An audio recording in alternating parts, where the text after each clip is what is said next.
ओम शांति।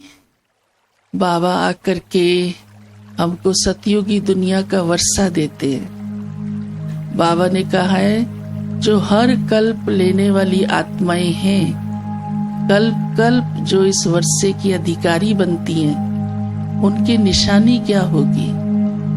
क्योंकि आपने अनुभव किया होगा, आप कईयों को बाबा का मैसेज देते हैं, ज्ञान सुनाते हैं। कोई तो झट थोड़ी सी बात ही सुनकर के तुरंत बाबा के बन जाते हैं। कईयों के ऊपर कितनी मेहनत करते रहो तब भी उनकी बुद्धि में जाता नहीं है। तो बाबा ने कहा है जो वर्षा लेने वाली आत्माएं हैं, जरूर वो सतयुग में जाने वाली आत्माएं हैं, तो उनको बाबा की बातें अपील करेंगी, तुरंत स्वीकार कर लेंगे।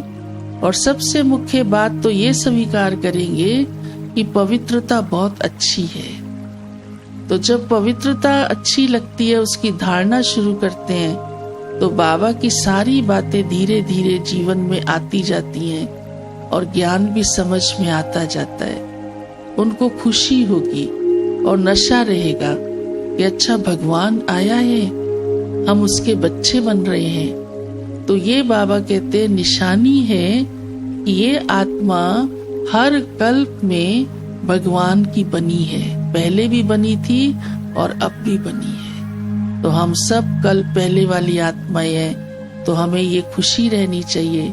कभी कभी कोई बाबा के बच्चे जो बातें ठीक नहीं है ना, उसका चिंतन कर लेते हैं कि हर कल्प यही बात होगी, मेरे साथ यही घटना घटेगी। लेकिन ये भूल जाते हैं कि हर कल्प में भगवान के वारिस बनूंगी। ये याद रखना जरूरी है ना, वो भी तो हर कल्प होगा ना कि सतयुग का वर्षा मिलेगा। तो जब हम ये याद रखते हैं तो फिर कल्प कल्प की और दूसरी बातें सोचने की जरूरत ही नहीं रहती। तो बाबा के जो बच्चे वारिस हैं, जिन्होंने कल पहले भी वर्षा लिया है, अभी वो तुरंत पवित्रता की धारणा और बाबा में निश्चय कर लेंगे। साथ ही बाबा कहते हैं डबल अहिंसक बनो। एक है स्थूल हिंसा, वो तो सभी जानते हैं और सभी कहते हैं ये गलत है, किसी की मार पिटाई करना, कुछ करना। परंतु बाबा तो हमको डबल अहिंसक बनाता है कि सूक्ष्म रूप से भी हमारे द्वारा हिंसा ना हो, माना किसी को दुख ना मिले, ना मनसा से, ना वाचा से, न कर्मणा से।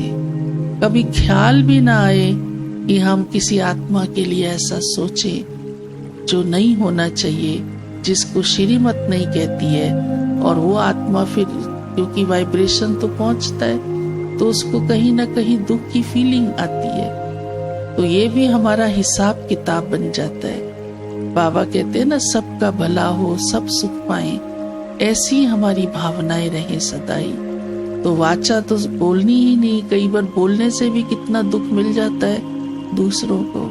फिर कई कहते हैं मैंने तो सत्य बात बोली है, लेकिन सत्य बात बोलने का भी तरीका चाहिए। दुख तो नहीं देना है ना किसको, सभ्यता चाहिए। और कर्मणा से भी कोई ऐसा कर्म नहीं हो, व्यवहार नहीं हो जो किसी आत्मा को दुख मिले।